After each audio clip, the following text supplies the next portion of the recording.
Good morning. I am Joey. I like the way my name was flashing on that sign out there. Made me feel right at home.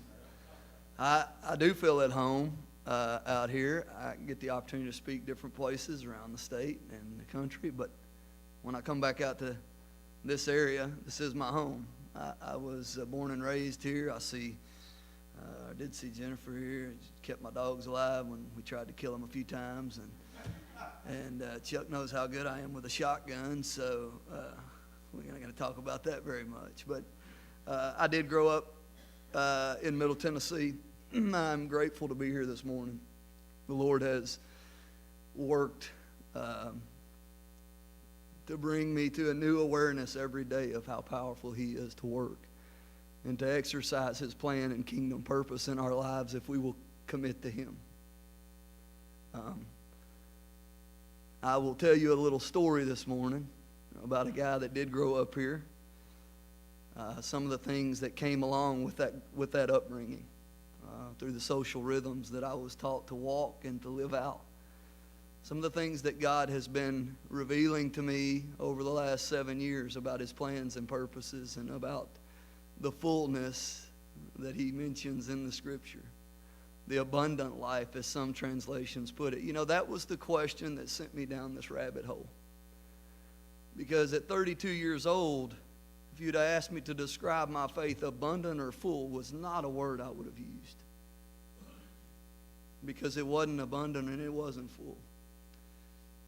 The song that we just sung this morning is one of my favorites, Good, Good Father. It says, we're all searching for purposes and plans and answers that only He can provide. And then we went on to say 3 times that the Lord is perfect in all of His ways. Perfect in all of His ways. Perfect in all of His ways. My question to you this morning, church, is do we really believe that? I can tell you for 32 years I didn't. I wanted everybody to think I did. And so I lived a life of a very ritualistic, religious rhythm that brought me no closer to the Lord, but fulfilled the social expectations of what had been created in the country that I love so much. God had to take me to Africa to sort of rid me of some of that. It started in a barn in January of 2009 on a farm that I had on Udaly Covington Road in College Grove.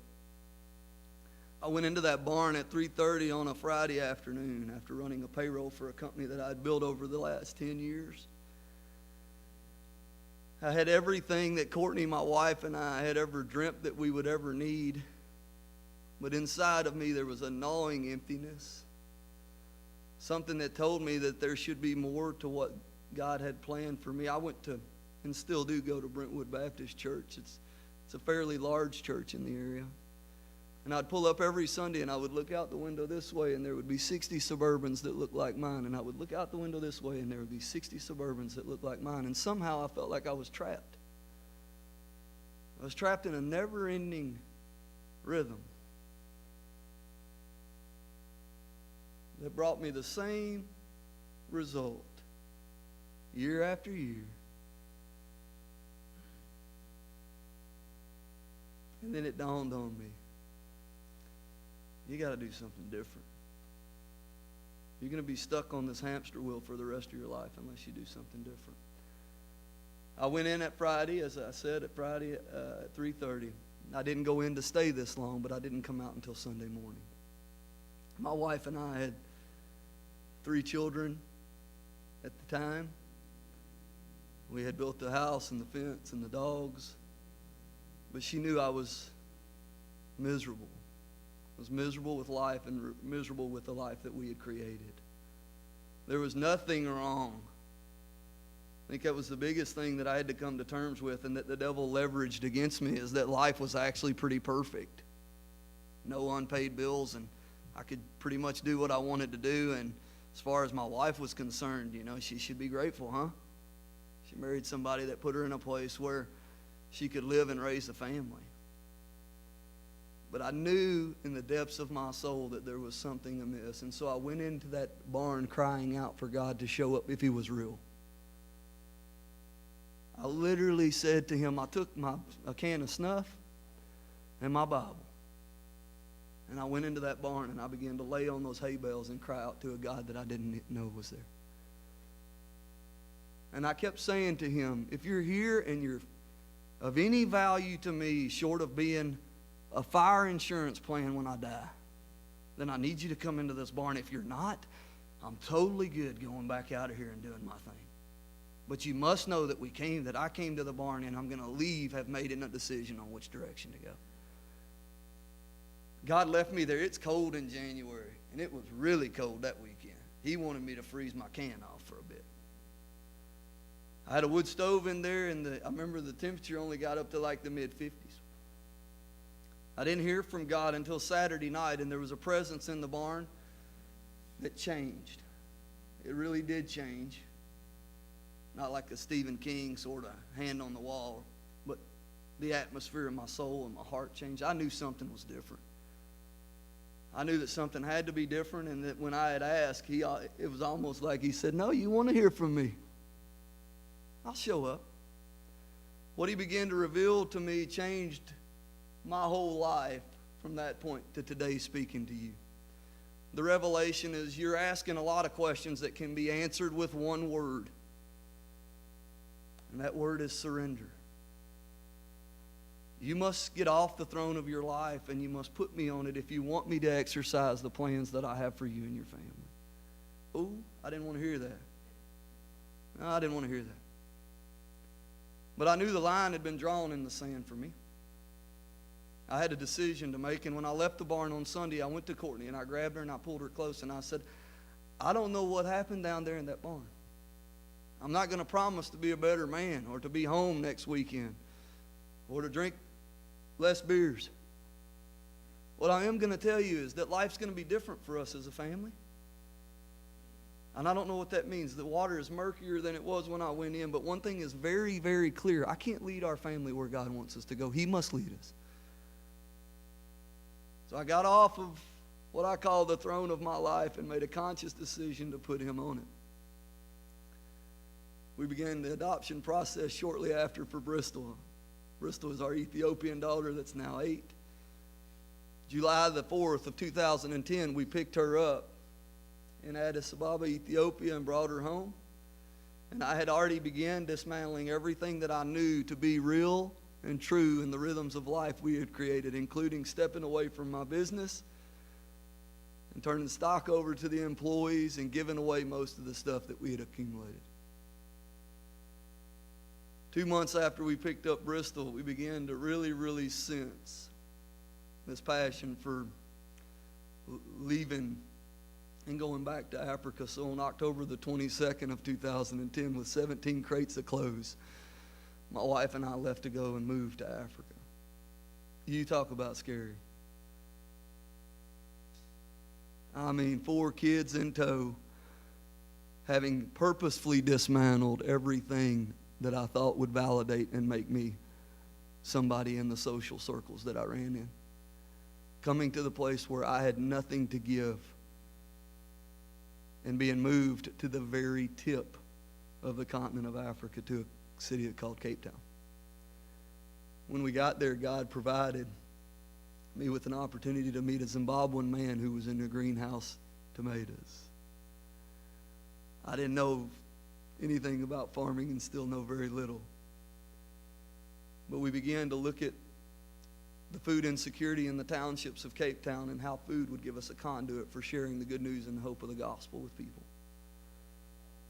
People don't, you've heard this probably before, but people don't want to know, how much you know until they know how much you care.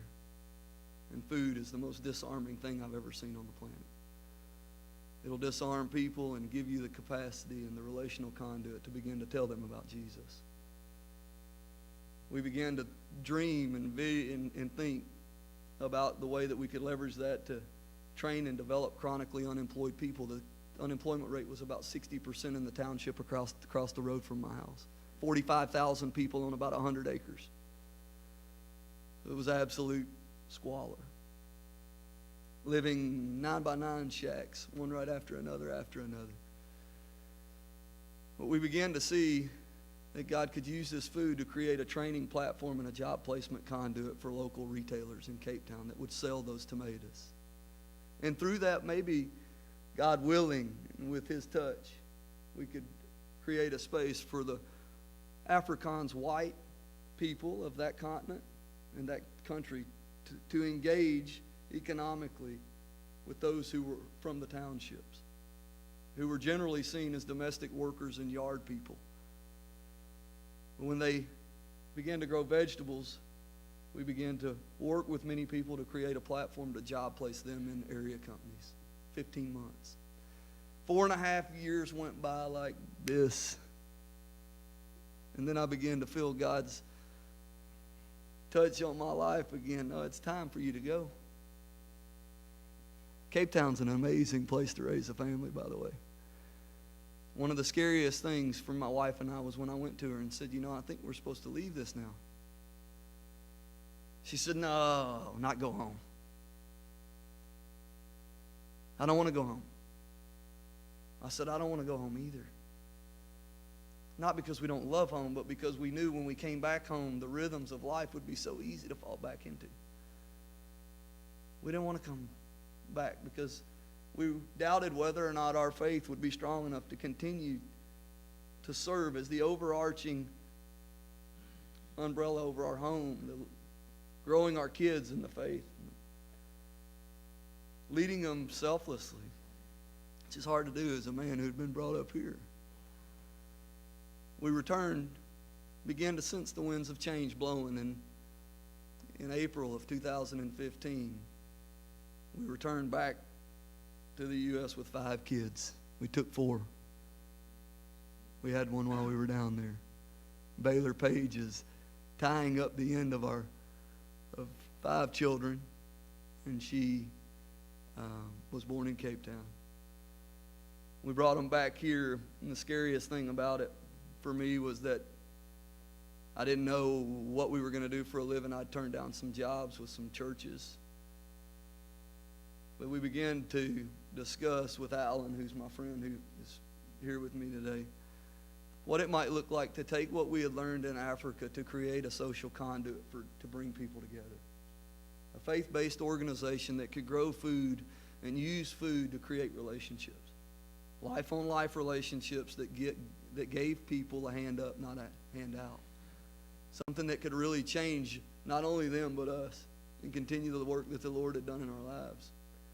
So in April of 15, we did move back here, and we had $9,000 in an organization that was also mentioned on the sign named Cultivate. We didn't know where Cultivate was going to be. We didn't even know if it was going to be. All I knew is that I had to stay with what we were doing. God provided no release for me to go anywhere else. We began to move into conversations, and we saw the Lord's hand work very quickly to bring us to a place where many of you have been down to see the farm. The farm is at Ellington Ag Center. Commissioner Johnson, the then Commissioner of Ag at the time, and some other very pivotal influencers in our state began to talk to me about the way that this kind of concept could be leveraged to solve food insecurity, maybe, or help bring about change in food insecure areas in Nashville. It's known as food deserts. To also create a pipeline for job placing what we call chronically unemployed people who are unemployed for some reason, have access problems. Over the last 2 years, it's become a 4-greenhouse, 2.5-acre food production site that'll produce about 50,000 pounds of food this year. 50% of that food, 25,000 pounds, will be given away to acute hunger relief in Nashville and surrounding counties. It'll be done through organizations that are good at doing what they do that way. The other 25% is sold to area restaurants to create what I call a living wage for people out of recovery, usually opiate or meth addiction, to work on the farm for 24 weeks and then be job placed with these companies. We've We're coming up on our third, I think, graduation this Thursday. And we're seeing these men be job placed and come through a year of sobriety, get a chip, and be job placed with companies, and have these. I've been here 2 years, so we've got a couple of rhythms out there, and have the companies call me back and say, these guys are brilliant. These guys are brilliant. Dr. Hatcher's met a few of them down on the farm, walking the trails. You know what's crazy about this is that these men generally look like me and talk like me. If you'd asked me with a gun to my head, what are you sort of building this for? It was going to be the African-American community right off Shelby Avenue, so somewhere where there's generational or cyclic poverty. That's not where we're serving. We're serving men who look like me and talk like me. They have had some kind of trauma in their life. They became helplessly and hopelessly addicted to something that they can't break. And God, for whatever reason, is using a little red tomato to intersect their lives with the hope, transforming power of what He can do in their life. Oh, we've seen some beautiful stories birthed out of that. I don't know where it's going to go. I get asked that question all the time. I think we're probably building a playbook for other urban communities around the country. Something that has some economic income generation, but also very aggressive in the relationship side of healing and hope for people that are in despair. I think that the faith community in the United States is in a real pivotal transitional place, because our faith is going to have to really, really move and engage social issues in a way that doesn't create dissension, it doesn't point fingers, but it operates through love, to touch, and to heal. I'm blown away. I was telling Alan this morning as we were praying about this time that the more I learn about Jesus, the more I learned that he generally just wanted people to be loved. He didn't want anything else. He wanted them to be loved and to come to know the Father through that love. He would touch them. He would heal them. He would feed them. He was always on the move. And so my prayer for my faith community, you, as we move forward into the next 10 years of our country and this place that we love and we call home, is that we'll be real intentional about what we do from 11:30 on Sunday till whenever we come back here, about bringing people and taking the message to them. All the statistics show they're not coming to us. You do what you've always done, you're going to get what you've always got. We must think more strategically about how to get the love and the hope and the message of Christ out to those people who are out there. They will come. They will come. I want to open up. Is this when we do the questions? We're going to do the questions before the communion or whatever. I want to open it up. I've got a lot of people that I've known at different seasons of my life that are in this room for whatever reason. And I want to open it up to questions. Dr. Hatcher said he had a couple.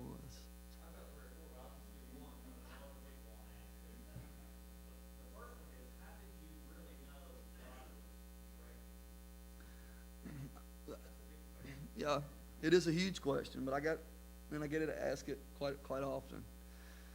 I call it holy discontentment. There became in my life this vacuum of discontentment. Like, what is this obsession that I have with creating a sterile, safe, almost a reclusive kind of environment, and arriving at the end of my life having provided sterile and safe, and like I really began to feel like, no, this is maddening. I mean, to think that I've got to get to the end of that, that's the end, and it looks nothing like what Jesus lived. But I'm going to go sing with, I used to leave church on Sunday mornings wreck shopped over the fact that I could go in there, sing, and hear the gospel, leave so conflicted in my spirit, struggle with it all week, trying to reconcile what was the life change, what was God calling me to do, what did I need to do. We talk about the Spirit, the Holy Spirit, and the way He speaks to us. Rubbish. There was none of it until I got my life to the place where I was fully willing to do and respond to anything that Jesus asked me to do. Anything. What I found out about the Saturday night in the barn is not that God just, oh, He's over there in that barn on Udaly Covington Road, and I'm going to go check on Him. He was always there. There was never a time when God wasn't there. That was the first time in 32 years that I had been fully present asking Him to do something in my life. And that's what I think's missing now. I get the opportunity to speak to faith, denominations, different, and I say, I think it's a simple hunger that's missing. Because if God come up and said, hey, Jesus, come up, roll your window down. You're going to lunch, leaving the parking lot. Is there anything He could ask you to do that you'd have to look at Him and say no to? Honestly, we're family. Africa was not on the radar screen in the barn. That didn't materialize until after, months after. But there was one critical decision that had to be made before any of that could start working itself out. And I think that's the line in the sand. It was just an emptiness, a gnawing, a knowing that. And I tell people, if you're not willing to take that step, that's okay too. But don't think you can straddle the fence your entire life and get to the end and, Africa is where God had to take me. It's not where He's calling. Most people aren't called to Africa. I mean, I just had a real thick, leathery head. He had to leave me down there for 5 years and figure some things out. Most people are just being called to hear and listen and be obedient in the day, right in the social circles and places of work and wherever that they're placed. It's not at this, please do not hear from my story. If we don't pack up and get ready to go to Africa, our faith is useless. No. My prayer is that you hear and leave here today, this morning, with an energized faith. One that can look your neighbor in the eye. Not only look them in the eye, but discern and hear when that's necessary. To go and touch somebody. To pray healing over them. To move and give them food. To do, there's plumb lines in there that Jesus laid out.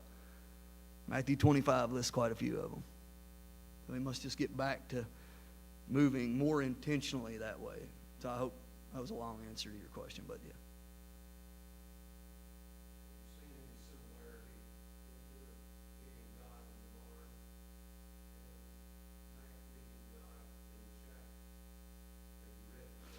I have read The Shack. I've seen the movie myself.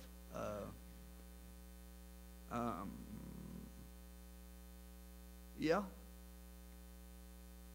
I think for me the barn was, we must be real careful about the images we contextualize God with.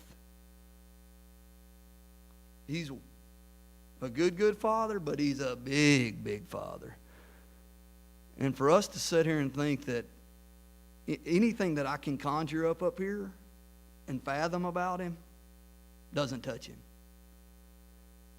And I grew up thinking I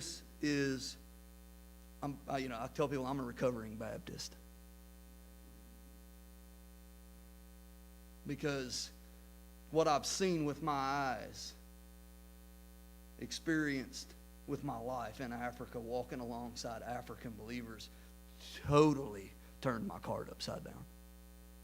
The God I knew was not the God that I saw. And so I had to, there are many times when I just go back to my house in Komaki, South Africa and say, babe, I don't know what this God is, but we must tell Grandpa that He's much bigger than what we've ever seen. Because I could then have those conversations with my granddad, who was a preacher, because I'd seen it with my eyes. I'd experienced it with my life for the first time ever. So I wasn't saying, Granddad, don't you think we ought to do something different. I was saying, let's talk about what I've seen God move and do through people all over the world that I never realized. So it just broke every mold that I've ever had, and I'm still trying to reconcile that. That's the life journey, I think.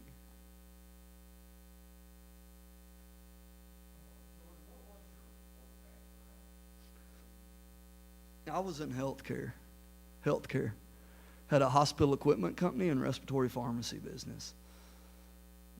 So, and Africa needs a lot of health care, so it would have made a lot of sense for me to go over there and work in some health care. But God took me completely out of that, because he knew that if I got into health care and anything was successful, my first natural step would be to take the glory for it. Putting me outside of farming and me being able to step up here and say, I'm still a lousy farmer, but God is producing thousands of pounds of food off of that farm, protects me. Because my natural first step in pride is to stand up here and say, you know what, there's a celebrated story, a movie, and a book that you can buy when you leave here to go get. It's not my story. It's God's story through a family. And I'll tell you, I'm a little bit, my wife's not here, but the diesel really behind the whole engine is about 5'3" and 100 pounds. A woman that was willing to tell me and the Lord in that moment, whatever you do, whatever happens, because I was the safe bet when we got married. It's already in business, there was some level of, okay, this is going to go where it needs to go. And so when I said to her, babe, I think we need to just purposefully dismantle this, if she would have said, I think you're crazy, that would have probably been all I would have needed to check up. Yeah, you're right. I'm crazy. Let me just go back to work. She looked at me and grabbed my hands and said, I'll be praying for you. You need to change, and I'll be praying for you. And I think that's spouses together as one can be such a powerful thing when they're aligned under Father God first. His will or nothing. And she was willing to get there with me. Anything else? Any other questions? Shoot them. I'll stay here. My stomach's not growling yet. You said this is people like Jesus. You told us some of the stories when we got their walk. Sure. See that guy over there, you told the story. And what occurred to me, it just could be me. Or it could be you. It's probably somebody in the church. Mm-hmm. We don't know. The people we work with, go to church with, and deal with in everyday life, they've got these problems. It could be us. And that scares me a little bit. And what? It could be me tomorrow. That's right. And what we're told is we're not supposed to engage those conversations. Those conversations in the workplace, wherever, are not supposed to be, it's just keep it to yourself. What I find is, regardless of religious background or preference, the only thing that I have to offer somebody is that my faith is what I carry around first and lead with. They asked me to come speak at the Islamic Center on 12th one time. And you know how they asked me? They met me at Brentwood Baptist Church and said, we know you're a Christian, but we'd like for you to come talk about food engagement. I said, yeah, we know you're Christian. Can we just keep it about food? Yeah, sure. Whatever. I'm just amazed that when you step outside and fully surrender to God, the opportunities that come up, the people that you normally went through life, Alan and I were talking about it this morning, and don't notice, you start to notice. Wait, that person needs a touch. You can't manufacture a touch. That's a natural response to somebody walking hand in hand with the Savior. You want to do it. I just think that naturally we're going to move as believers arm in arm into a place where we are responding outwardly to what, and we're going to regain our voice that way. we don't get to pitch up at many social conversations anymore. But I think that the more that we just go out there and touch and heal and operate with the Spirit, we're going to find that we regain some of that.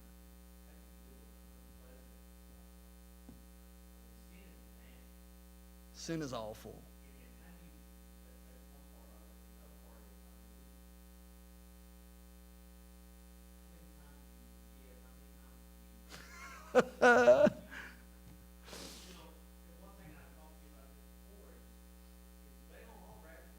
No. With you? Yeah, yes, sir.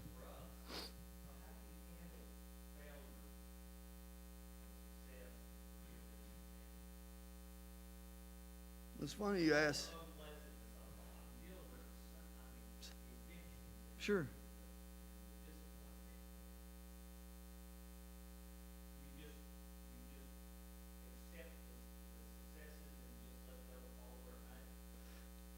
I would like to accept the successes and then blame the failures on Matt, who you've met at the farm that works for me. That's my natural first step. But what I wrote in my journal 2 or 3 days ago, which is crazy because you asked that question, is I had some questions. These were the questions that I asked myself. Am I truly building Cultivate as an organization that glorifies God or me? If I am, do I celebrate wins because they make me look socially important or successful? The other question that come out of that was, do I carry too much of a load when something goes bad? Either one of those I concluded are an issue with my pride. If I'm truly just following God and Cultivate shut down tomorrow, I don't know how many people it reached, but my head better be up, my head better be up, and eyes better be up. Finding out what His next place is for me, because socially, anything that I attach to this as a success or failure, I'm not sure Jack, who you referenced, wasn't put in Cultivate for me.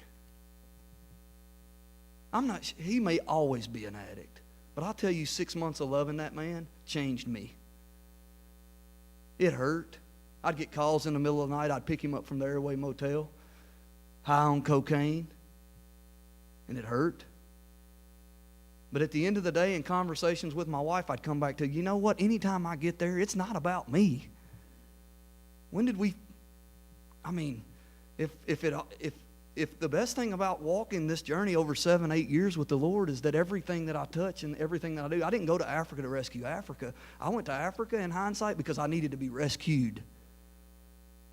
We didn't adopt Bristol because she was a little girl from Ethiopia with a distorted belly that wasn't going to eat, but a meal a day for the rest of her life. I look over in a bedroom in my house in Brentwood now and see a little girl that rescued my family. Brought us closer to knowing who God was. Let us touch an orphan, a true orphan. James 1:27. And let it transform us. The greatest thing about God's kingdom work is you're the one most blessed every time. You go into it thinking, oh, poor pitiful soul, I'm going to go in here and touch him with this great American charisma and academia and resource and everything, and you walk away from an African village in Zimbabwe going, wow, what did they do to me? So it's important, I think, for me and my pride and my natural first step towards that to really just fall back into that question every time. And I do believe, I'll take a minute just to insert this, I believe that true trauma is the greatest mission field of the 21st century. We're seeing more and more and more and more people wrecked by trauma. And it's a way for us to engage people. So.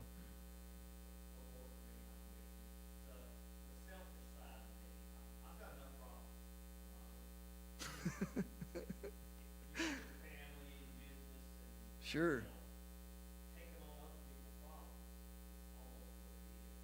Yeah. And your problems don't go away when you do that. I just think I got a ton. But I think my bandwidth and capacity for sort of more because of the way that I think and view them, I think, if that makes sense. You know, like, I used to be man, if anything was untidy or unkempt or whatever, it would just send me over the edge. And I still want to live. There's some very, very, very good rhythms of our social setting that are reflective of things that Christ wants, but there are also things that are not. You know? And for me to take 5 kids and replicate this concept that you can arrive at death safely, work here, get a good education, and try to just get to 75 years without anything happening in your life, and you will have done what you were supposed to do. You get your badge, St. Peter's going to get on in here. I just think that's a faulty wiring of I think we have to be more engaging. And if the signs were giving us different indicators, like even in our mid-state, you know, I told our governor that I think it's crazy just being gone 5 years and coming back. It's like somebody put a fogger over the place that I grew up and everybody fell asleep. Some of the issues and social things that we're dealing with now, I'd have never thought growing up in Dixon we would ever have to. But you don't see us we're not pitching up anywhere. And if we are, we're going, we're finger wagging rather than serving and loving. We could talk about that for a long, long time. And I just hope that you come encouraged to listen more for what the Spirit's saying. My mom said to me, you know, when your dad has these functions and whatever and you pitch up to speak, you know why the men that are his age don't look you in the eye? I said, I don't know. She said, because at some point in their life, they felt that if they were followers of the Lord, they felt the hand of God in their life calling them to do something that was outside of something they could control, and they wouldn't do it. Everything was about control. The only thing that you did differently when you came out of the barn was say, I'm going to put myself in a situation where if God doesn't show up, I'm going to look absolutely it's going to be epic fail. And my father-in-law is going to kill me. And then God began to show up. I'm from Dixon, and I'm trying not to overthink things too much, but that's the facts. I didn't go to school and get a degree. I didn't start trying to build bank accounts and build savings accounts and 529 plans and everything. I walked away and said to the Lord, if you're going to provide, it's like people. One of the biggest questions I get is, what about your kids? Were you worried about their safety? Yes, I was. The second step of answering that is my response to God in that moment would have been to remind him that I had 5 kids when he called me, almost like he'd have scratched his head and said, oh, yeah, you're right. I need to go get your brother. When he called me, he knew I had 5 kids. Why wouldn't I think he was going to protect them? And he did. But if he hadn't, would I not be, if he hadn't, I might be Jack. Just being honest with you. It's one of the deepest, darkest conversations I have with God right now. But I'm working on it. I wish I could be better, but that's all I got. So, any other questions? Anything?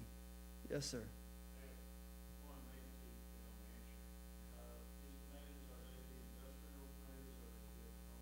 There's a little bit of both. There's in the greenhouses. There's 2,500 Roma tomatoes. And they're most of those are taken by tzatziki's, the Greek restaurants that are around the area. And then outdoors, there's probably another 15 different, like all the kind that you'd be familiar with, the big beefsteak and the Better Boy and all those kind of things. So there's a little bit of both on the farm. Question number 2.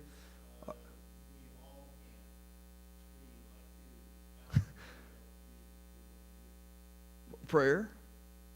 Believers praying together. I mean, it's huge. I got emails in Africa. I was in a shop one time, a spaza shop, getting little plastic baggies for tomatoes, and the guy that owned the shop, a Somalian man, came up to me and he said, "You're fixing to get stabbed in the back." Huh? I didn't come over here to die. That's me and the Lord did some serious talking. You know, I got a wife and 4 kids at the time up on that hill. I looked behind me, and two guys who were drug dealers in Mospumale, they had come in to stab me. And I said, this is it. I get home. I walked straight through them, just like going from here through that door. They were standing on both sides, dark in there, light outside. I could see the road, thousands of people outside. I knew that I had to get from me through them to get to the truck that I drove in there to get these bags. And I had to walk past them, and then when I walked through them, what was my back was to them. Or let them come into this dark hole and do me in. When I got home, a little old lady who I've still yet to meet had emailed me. And there was an email, it's from like Minnesota or some obscure place in this country. But she said to me, my church, the little old ladies at my church, come across your story through the Living Hope, the documentary film. And today we had organized, and you and your family were on our prayer list. So we spent the hour we were 7 hours ahead over there, so we spent the hour listening, praying for you. I didn't believe in prayer. I'll be honest with you. Prayer was one of those ritualistic rhythms of my religion that I did and half doubted every time I said something. But through prayer, we've conquered a lot of battles, and I think and my prayer is for the church is that we'll learn to pray again. You ask me how you can help me, you can pray for me. I think the devil, if the public is acknowledging success in anything and putting your name on signs, the devil's aware of it too. Pray for my family, that God would protect my wife and kids, because I'm not sure I could overcome something like that. If something were to happen on the lake today, you'd probably have to come see me, Dr. Hatcher, and just hold my arms up. Pray for Cultivate, that we will continue to be faithful to God's message. Pray for the state of Tennessee, that they'll continue to provide a covering over us and allow us to speak truth into social issues. And just pray for the men that govern Cultivate. We've got a great board of directors that make decisions every day with opportunities that come at them, that will continue just to be right where God wants us to be, not one step further or one step behind. And if you want to see the farm and volunteer, you can find it online. We'll make sure we get some cards over here for the church. You can go online, you can sign up. We've got volunteer opportunities every day for you to come down and work with guys that are, there for various different reasons. So. Yes, we've made it more kid-friendly this year because we realized it's more of a family spot. It's a place where a father can serve with his kids. Yes. Yeah, it's not residential, and we do not provide transportation.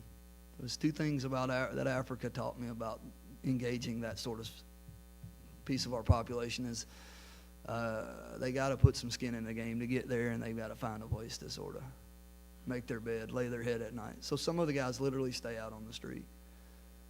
They stay at room at the inn or somewhere like that, and they get transport to and from through Welcome Home. Welcome Home Ministries. I drew a blank.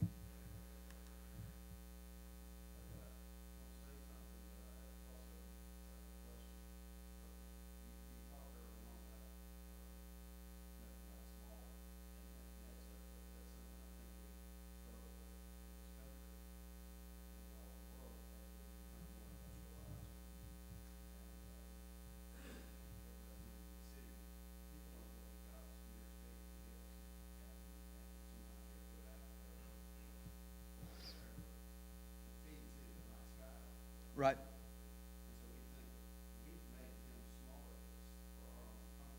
Mm-hmm.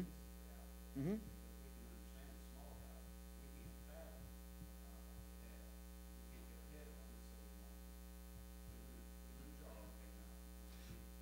And not only do we do that, but we want to shut down any conversation that would open up the fact that our initial first steps, for whatever reason, because we were raised in Tennessee or whatever, are wrong. So when we talk about, if anybody wants, this is me, I just speak for me. I mean, the dang creation story and the way that non-believers bring that up, and you guys still believe that, we're still exploring galaxies of stars and whatever. No, we don't want to talk about that. Nah, nah, nah.